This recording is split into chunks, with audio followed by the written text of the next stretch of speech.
Bienvenidos todos los presentes a la presentación de este quinto número de la revista Pegasus Mexicanos de Rebus Historicis. Es nuestra primera presentación presencial. Los 4 números anteriores que ustedes pueden encontrar en nuestra página web se han presentado en línea y bueno, en esta ocasión quisiera platicarles un poco sobre la orientación de la revista. La revista en efecto es sui generis porque tiene una orientación académica, pero a la vez nosotros como parte de un proyecto autónomo que se gestó por lo menos desde el 2018-19, pensamos que debería ser también una revista crítica, o sea que enarbolara cierto pensamiento crítico basado en metodologías regresivo-progresivas y que tuviera como eje la historia, es decir, el tópico principal fuese la historia en sus distintas variantes, obviamente la investigación historiográfica, historiológica y por supuesto que incluyera la cuestión de historia de las ciencias y humanidades, dando cabida a, por supuesto, a artículos de diversa índole. Y bueno, en ese sentido también es de destacar que nuestra revista tiene una diversidad, bueno, por lo menos hasta el número que tenemos ya publicado, una gran diversidad de currículums. Han publicado distintos autores de distintas áreas y bueno, esto solo muestra, refrenda también que las posibilidades de la autonomía académica pueden elaborarse con un pie dentro de la universidad y también con uno fuera. Y bueno, en este sentido pasamos a comentar el quinto número, que es uno de los números más extensos que se han publicado. Consta de 18 artículos y una traducción. Y bueno, doy pie a la lectura de cada uno.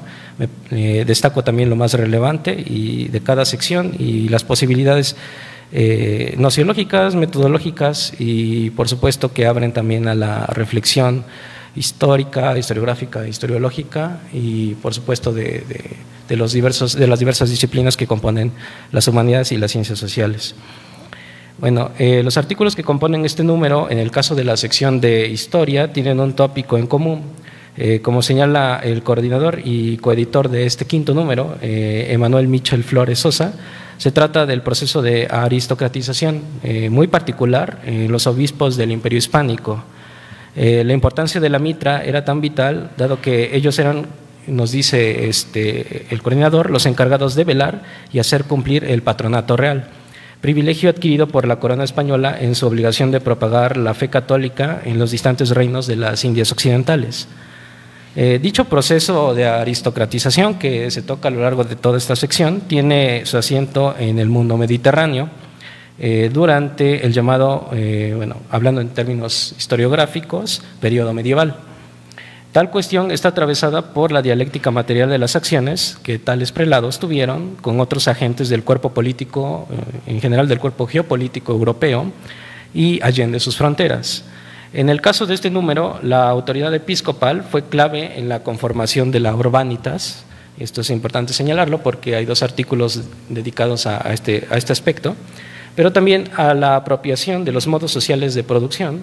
En este caso hablamos también de las negociaciones entre el imperio y el ethos de los concilios provinciales, y en especial el tercero, que fue del año 1585, entre los cuales destaca el hecho de ser, nos dice, promotores y patrocinadores del arte y la cultura. Por lo general suele omitirse la tensión entre la lectura literal, es decir, la lectura que va ad fontes, de los 568 decretos que se elaboraron en este tercer concilio provincial y la legislación indiana frente a los dictados del Concilio de Trento, que es del año 1545. En este caso, las problemáticas que envuelven también el archivo, el pensar el archivo de manera historiográfica, como discursos institucionales deben estar circunscritos bueno, por supuesto, a la reflexión de estos dictados del Concilio de Trento. Y bueno, eso es lo que hace el historiador, ¿no? A veces exagerando un poco la influencia externa por encima de las disputas entre el clero secular y el clero regular, o el control social por medio de la promoción y defenestración en las coordenadas que yo llamo jorásticas, es decir, referente al jejora, a la región, y que involucraban uno o varios vicorum, es decir, varias urbanitas, en este caso pensados para el Imperio Español.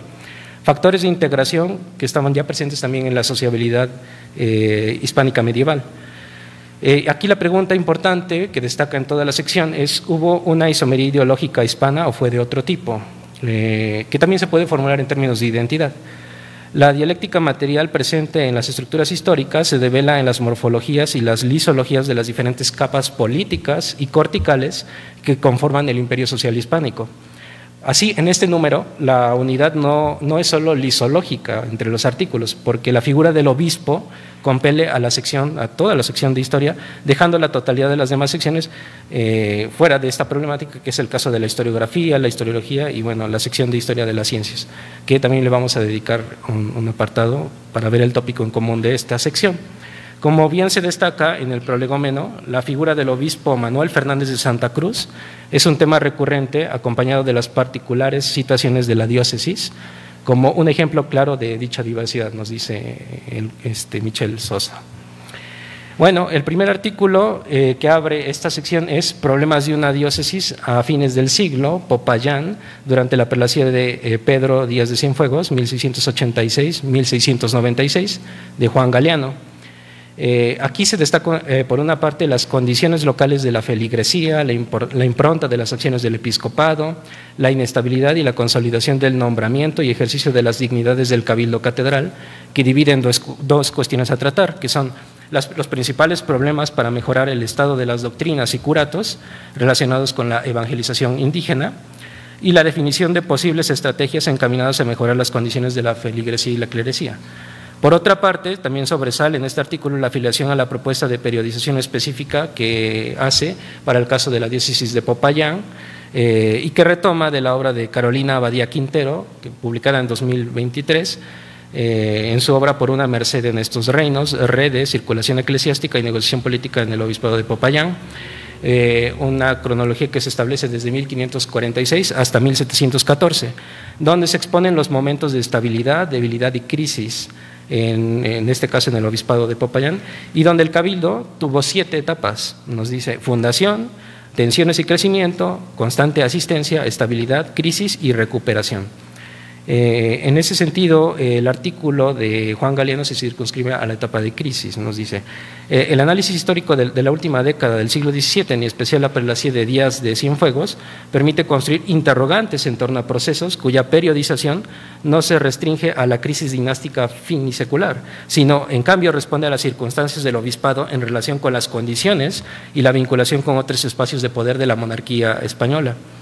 Así, en este sentido, se relaciona con el artículo que le sigue, que es titulado Las visitas diocesanas y el clero regular en las Islas Filipinas, 1579-1667, de Alexandre Coello de la Rosa, porque él argumenta a favor de uno de los tópicos más documentados en la historiografía hispana, que es el conflicto perenne entre el clero secular y el clero regular.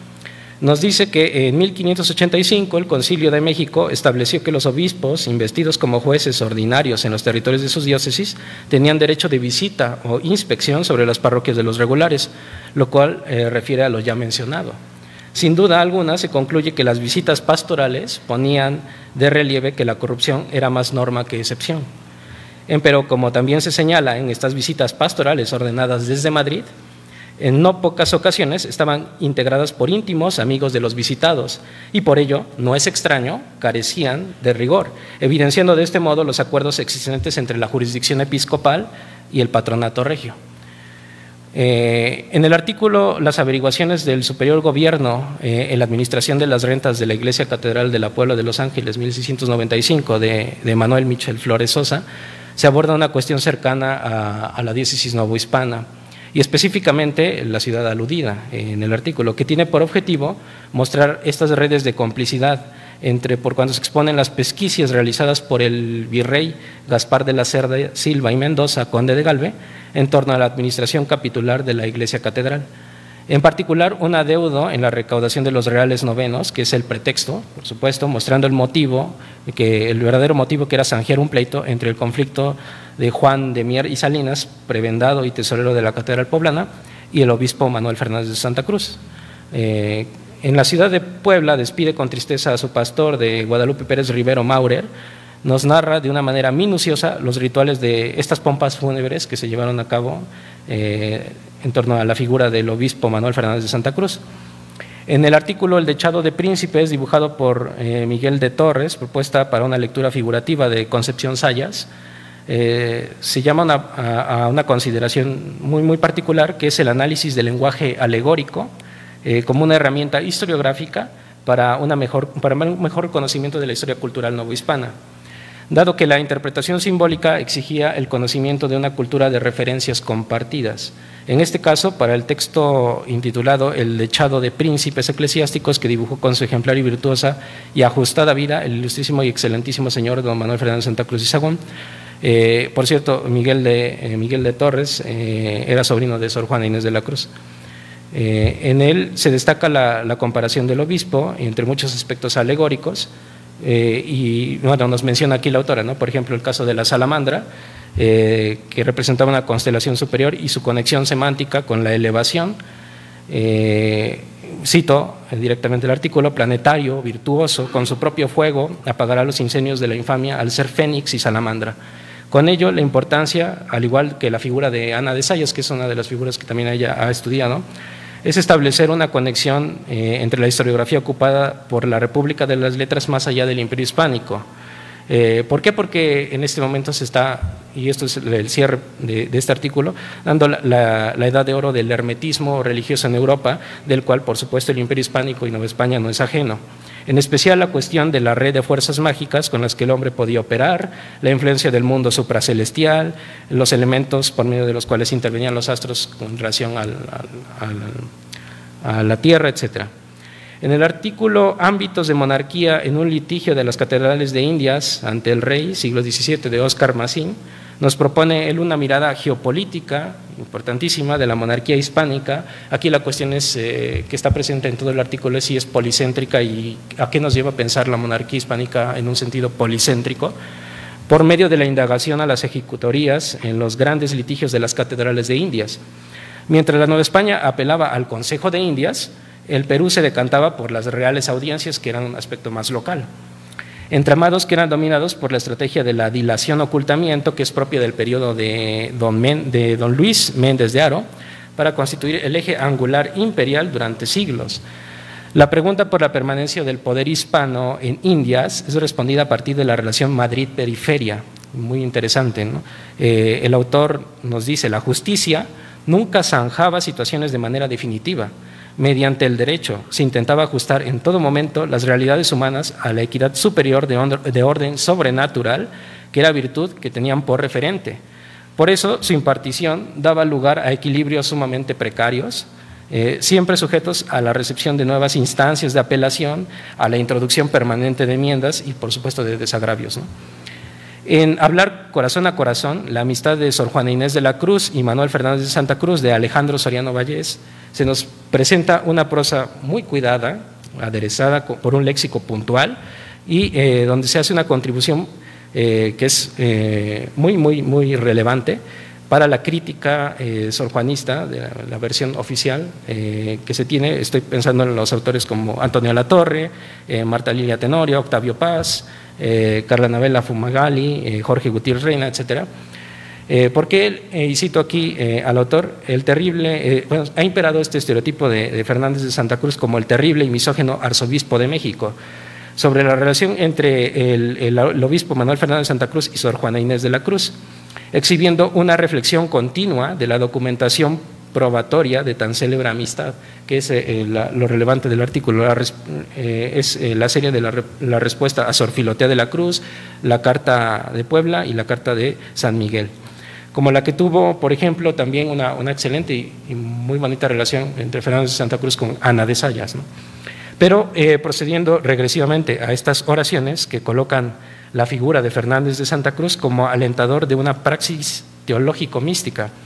Y bueno, aquí yo me pregunto, ¿hay una conexión también con el artículo de Concepción Zayas respecto a este hermetismo que imperaba en el siglo XVII, en el caso de Sor Juana? Por último, en el artículo, el Cabildo Civil celebra la llegada de su obispo, el ilustre Manuel Fernández de Santa Cruz, 1677, de Elvira Hernández. Ella nos describe básicamente lo que son las ceremonias de bienvenida que realizaba el Cabildo Civil, que organizó al ilustre obispo Manuel Fernández de Santa Cruz para rectificar los poderes políticos y lograr un control social, donde el Cabildo lo instrumentaba para negociar estas relaciones de poder. Bueno, con eso básicamente se concluye esta sección de historia. En la sección de historiografía tenemos dos artículos: el Eleos Heroica, o sobre el quehacer histórico de don Carlos de Sigüenza y Góngora en la piedad de don Fernando Cortés, de Bitsu Morales Huitzil, quien señala la vetustez de narrar una historia de la historia a partir de la obra del polímata don Carlos de Sigüenza y Góngora, en Piedad Heroica de don Fernando Cortés, Marqués del Valle.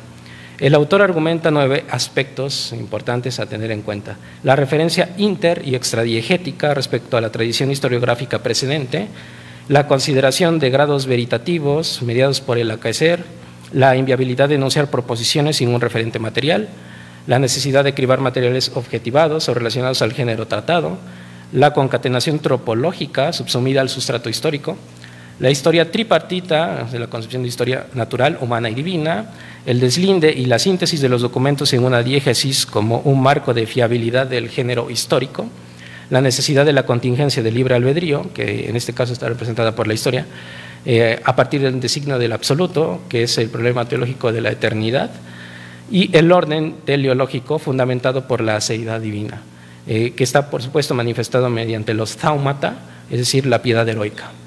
En el segundo artículo tenemos Crónica del Movimiento Estudiantil de 1966 en la Universidad Autónoma de Puebla, de Felipe Sandoval Luna. Él nos describe básicamente las pugnas por el control de la rectoría en esta universidad en el marco de la pugna que tuvo la Juventud Comunista, en este caso la Central Nacional de Estudiantes Democráticos, contra el rector José Garibay Ábalos y su facción, los garibayistas, lo cual, afirma el autor, mostró la efectividad de las movilizaciones estudiantiles, recordando, y cito al autor, que allí se formó la base de movimientos posteriores sumamente politizados como son los de 1968, 1969, 1970 y 1972, y donde hubo un rompimiento entre la misma oposición estudiantil, es decir, entre la izquierda y los masones que estaban en el grupo priista. La facción garibayista tenía acercamientos con el presidente Gustavo Díaz Ordaz y su proyecto de, cito, su proyecto de volver a México un país dependiente de tecnología e investigación científica extranjera, ya que para ahorrar costos quería evitar que los estudiantes y profesores realizaran investigaciones. En la sección de historiología se nos presenta la quinta reflexión de Bitsu Morales Huitzil, titulada Propuesta conceptual para el estudio de la historia para Gauguin, factualidad de historia, un proyecto amplio del cual él se ha ocupado desde el primer número y que define el término heleno en estos términos, no tanto en los términos prosódicos, que es como se entiende a la para Gauguin, sino en este sentido, la actualización, tanto como la disposición y la constitución fáctica, instaurando a nivel antrópico. Todo ello es parte de este proyecto historiológico que conduce a una sistematización conceptual y, por supuesto, materialista del cierre categorial propio de la historia, que involucra las metodologías historiográficas. Al igual que la figura episcopal era un actante común en la sección de historia, en el bloque correspondiente a la historia de las ciencias y humanidades, el núcleo, o sea, el núcleo central, el tema en el que gira en torno a esta sección, es el pathos, el problema del sufrimiento y la percepción crónica de la modernidad violentada. Aquí habría que entender esta modernidad violentada de manera tardía, cansinamente escindida por la condición contradictoria de la aceleración en las formas de vida, en las Lebenswelt, y la acumulación de conocimientos que posibilitan la hipersensibilización del ser humano en este estadio histórico, lo cual para el sujeto reflexivo constituye un factor, por supuesto, eminentemente histórico, de cohesión entre la actividad filosófica y el deslinde literario. Y aquí inicia el primer artículo de esta sección, que se titula La relación entre filosofía y literatura desde el área filosófica, de Arlet Lucas Cayetano, Brian Pérez Ortega e Ivonne Zapata Zempoalteca. Los autores aquí buscan establecer la compatibilidad óntica y la diferencia, simple que estoy pensando en términos materialistas, no seológica, entre la literatura y la filosofía a partir de la propuesta de Martha Nussbaum. En el artículo La filosofía, la tragedia y el realismo, Shepstov, Nietzsche y Dostoyevsky, de Christopher Gonzalo Vargas Morales. Bueno, aquí el autor busca la relación de las disciplinas referidas a partir de la concatenación de géneros y procedimientos ideográficos derivados de los tres pensadores. Destaca, y cito, la tragedia y la noción de realismo que operan juntas, y todas esas expresiones plasmadas en el realismo son esa forma en que la literatura enuncia lo que la filosofía no puede expresar por sí misma. En el artículo El vértice del discurso, la conexión entre filosofía y literatura en el problema de la ficción, de Andrea Isabel Quaquensi Hernández y Edgar Eduardo Herrera Camacho, se plantea la idea de que la ficción apoya a la reflexión filosófica, en cuanto que, y cito, el acto de imaginación se da intrínsecamente en la relación que el autor y el lector tienen con la obra misma. Ambos le piensan como real e irreal al unísono. En la obra literaria se nos muestra un mundo con características ficcionales. Lo que en él acontece no es en sentido estricto falso, por supuesto, sino un ayuntamiento de la condición optativa, dubitativa y afirmativa. Los autores citan a Juan Rulfo, y esto es, digamos, el ejemplo que ellos proponen para aterrizar la cuestión metodológica. Dice: imaginemos que oyó cómo por todas partes ladraban los perros, y figúrese que dijo: ¿y tú no los oías, Ignacio? No me ayudaste ni siquiera con esta esperanza. Sabemos a qué cuento de Juan Rulfo alude, ¿no? Lo que nos lleva al artículo titulado El sufrimiento como realidad y condición humana, una visión entre el pesimismo filosófico de Arthur Schopenhauer y el realismo literario de Fyodor Mikhailovich Dostoyevsky, de Alejandrina Donají-Villa Ambrosio. En el problema del pesimismo inquirido por el filósofo alemán, sostiene ella, es una parte sinalógica, en este caso atributiva, del sufrimiento que tuvo, bueno, en vida el escritor, pensando también la obra literaria El idiota como una expresión autobiográfica, con lo cual contribuye a pensar la ataraxia en la relación literatura-filosofía de una manera alotética. En el artículo Disertaciones sobre los conceptos de lo trágico y el héroe trágico en la poética, de Carlos Alberto Gutiérrez Martínez, se busca indagar sobre la doble mímesis en la representación teatral, ya sean los actores que están en lugar de los personajes y estos que están en nuestro lugar, es decir, nos ponemos en su lugar y sentimos su dolor, pues el dolor es el mejor medio para aprender lo esencial de la vida. De ello se destaca el recorrido que anega en una comprensión de la tragedia y el héroe a partir de las cuestiones de la poética, arte, función y relación a la naturaleza, que son las partes en las que divide el artículo, y las pertenecientes a esta, que son poesía, poética, poesía, especies y deslinde. Posteriormente, como una pausa a esta sección y al tópico en general del pathos y la relación entre literatura y filosofía, se encuentra la segunda parte de una traducción al inglés hecha por mí, que corresponde al libro de quirología, The Natural Language of the Hand Components of Speaking Motions, de John Bulwer, publicada en 1644. Es la segunda traducción que hago de él. La otra la pueden encontrar en el cuarto número. Básicamente aborda cuestiones relacionadas a la retórica de lenguaje de señas. Y con esta cuestión cierro. Enseguida viene un artículo de propia autoría que constituye también una pausa en esta sección, titulada Emergencia o reducción conceptual, los aspectos verbales de los lestai, es decir, de los ladrones, en los parágrafos 13 y 14 de dos novelas bizantinas, que son las que me ocupé en este artículo: la Asta Erótica Biblia, que hablan en torno a Jabbercomu y Ancías, la vida de Antías y Jabbercomu, y los Poimenikon, Ton Kata Daphnin Kaihloen, ¿no? Aquí lo que busco es básicamente un análisis semiótico de estas cuestiones presentes en los parágrafos, porque yo creo que ahí se proyecta una inclusión de la obliteración física en los procesos perfectivos, es decir, en la aspectualidad perfectiva, en este caso en el auristo, que es ancilar a la isotopía verbal de todo el relato. Para mí es una contribución importante a la conceptualización del género que nosotros llamamos novela bizantina, porque por lo general se ha entendido como un place of aesthetic love, ¿no? Como un lugar de amor, ¿no? Con el fin de añadir la idea de y esta es mi contribución en especial, de un hibris dynami, de una violencia que está siempre presente en la concatenación de por supuesto, del tópico del amor que constituye la novela bizantina, y que es también una cuestión dialéctica en la formulación diegética de esta. Es decir, hay que aceptar que la violencia en este sentido constituye una parte distributiva del todo atributivo en la definición interna del género literario.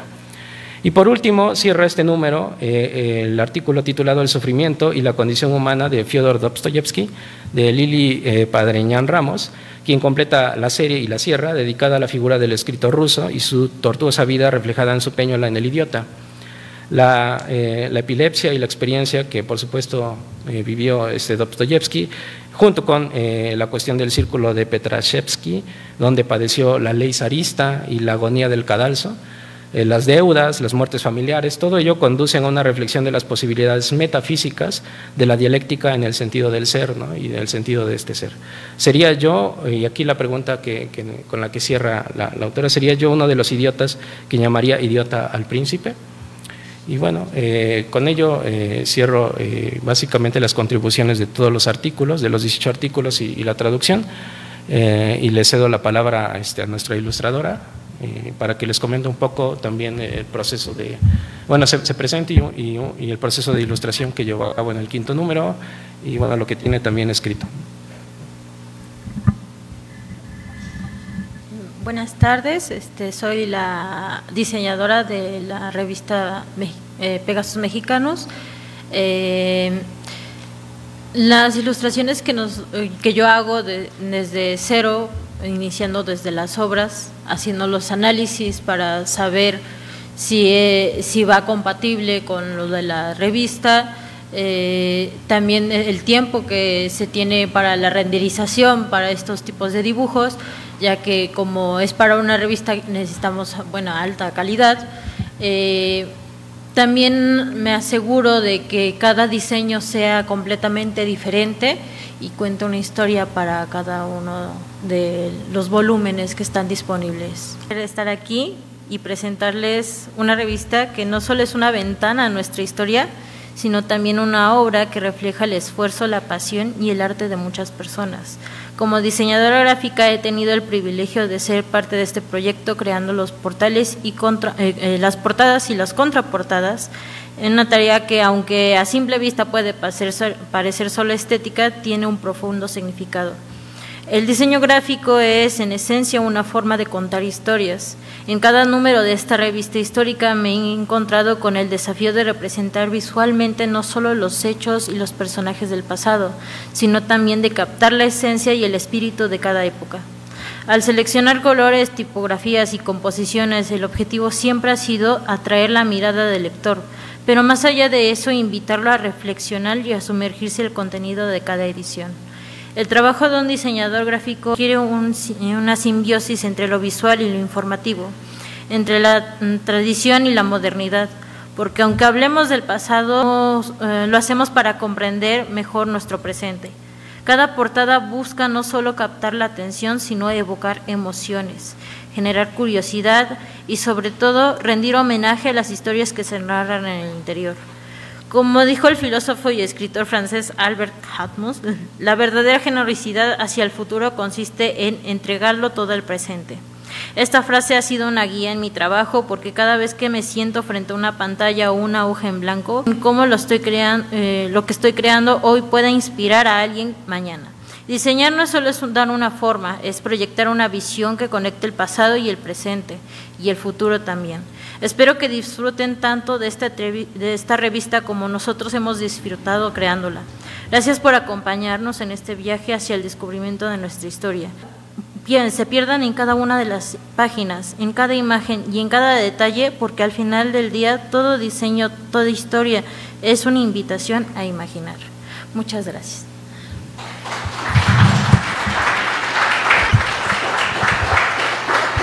A continuación le doy la palabra a Ana, Ana Cuepa. Ella es nuestra editora, nos ha acompañado desde el primer número, y bueno, también te cedo la palabra. Sí. Muchas gracias. Pues bueno, agradezco mucho la invitación. Buenas tardes a todos. Pues me gustaría mencionar que para mí es un gran honor poder formar parte de un proyecto tan relevante como es la revista Pegasus Mexicanus de Rebus Historicis.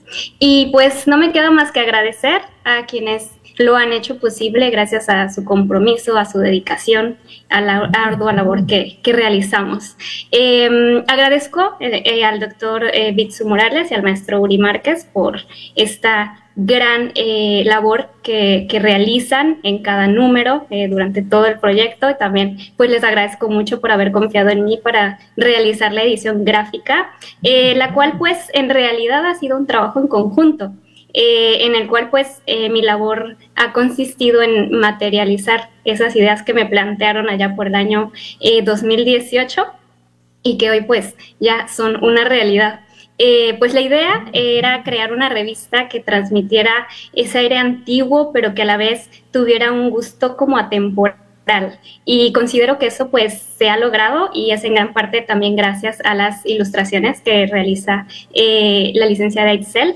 Y pues bueno, creo que estas ilustraciones tan maravillosas son las que le dan ese sello distintivo, ¿no?, a la revista. Y bueno, por supuesto también agradezco a los autores y a los miembros del comité por las valiosas contribuciones que realizan con su conocimiento, a los autores pues con estos artículos, ¿no?, que comparten para que se publiquen en la revista, a los miembros del comité pues por compartir también su expertise. Y bueno, gracias a todos ustedes es que es posible. Y pues finalmente también me gustaría agradecer a todos nuestros lectores por el apoyo que han brindado a este proyecto. Pues finalmente es posible gracias a todos. Muchísimas gracias.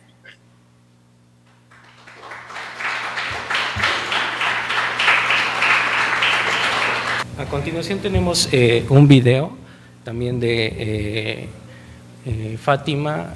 Bueno, la maestra Fátima, ella nos ha apoyado mucho con las presentaciones desde el primer número en línea. Ella no puede estar lamentablemente en esta sesión, pero nos envió un video que vamos a transmitir ahorita. Bueno, para hacer también quisiera comentar que la publicación que ustedes pueden ver aquí impresa es la que se ha mantenido igual desde el primer número en formato de pasta dura. Esta es básicamente la edición legal. En este quinto número también queremos innovar en ese tipo de formatos, así que vamos a imprimirlo en otro tipo de pasta, con otro tipo también de papel, y que estará disponible próximamente también para los autores y para quien desee adquirir la revista. Y bueno, también comentar que el próximo año estaremos llevando a cabo los trámites para la adquisición de metadatos, para que puedan, para que cada autor también tenga su DOI y pueda ingresarlo a la plataforma de Rizoma en CONACYT. Bueno, si se puede transmitir el video. Sí. Hola, buenos días, buenas tardes. Pues no me quería perder esta presentación de Pegasus en su quinto número y también esta celebración por el ISSN. Doy gracias sobre todo al doctor Bitsu y al maestro Uri porque desde el número 1 contaron conmigo para las presentaciones, y pues en este quinto número, que es el de más fiesta, no les quería quedar mal. Quiero sobre todo agradecer a Pegasus, a todo el trabajo que hay atrás de Pegasus, a todos los artículos, y pareciera que ha pasado mucho tiempo desde la primera presentación de esta revista como un poco especializada a todos los temas de historia, historiología, etcétera. Y sin embargo no ha pasado tanto tiempo y Pegasus ya está en un quinto número, ya tiene un ISSN, cada vez tiene más artículos de diversas categorías, cada vez encuentras ideas muy renovadas, muy diferentes, y eso es gracias a todo el trabajo que está. Entonces, de verdad, gracias al doctor Bitsu, al maestro Uri, y pues que sea una gran fiesta, que hoy Pegasus quede como una revista importante, que desde el primer número lo ha buscado ser y lo ha sido, que Pegasus siga con este caudal que ha empezado a construir, Y pues muchísimas gracias en verdad y felicidades a Pegasus y a todos los que trabajan en ella. Gracias. Lo hemos comentado en otras presentaciones en línea, pero sí, como es la primera presencial, sí me gustaría señalarlo, la adquisición de lo que decía Fátima, de los 2 ISNs, tanto digital como versión impresa, que bueno, cada uno llevó un año en tramitarlo y afortunadamente ya lo tenemos, junto con los derechos de autor de la revista. Y quisiera comentar también quienes integran a nuestro comité científico para darles también un agradecimiento muy, muy especial a la doctora Irma Lilia Arauz Moncada, al doctor Jesús Joel Peña Espinosa, a la maestra Juliette Pauget, a la doctora María del Carmen Aguirre Anaya, al doctor Bitsu Morales Huitzil, al maestro Jordan Arroyo Carvajal, a la profesora Verónica Natalia Antelo, a la licenciada Yolanda Márquez Mendoza, a la maestra Fátima García de Loera, a la PhD Laura Huertas López, egiptóloga, y a la maestra Danae Montserrat Gómez Espinosa. Bueno, a todos ellos muchas gracias, ¿no?, por conformar el comité. Y bueno, yo con esto cierro la presentación. No sé si haya a lo mejor una pregunta por parte del público, es bienvenida también. Sí. No, bueno, entonces cierro la presentación de este 5º número y muchas gracias por asistir.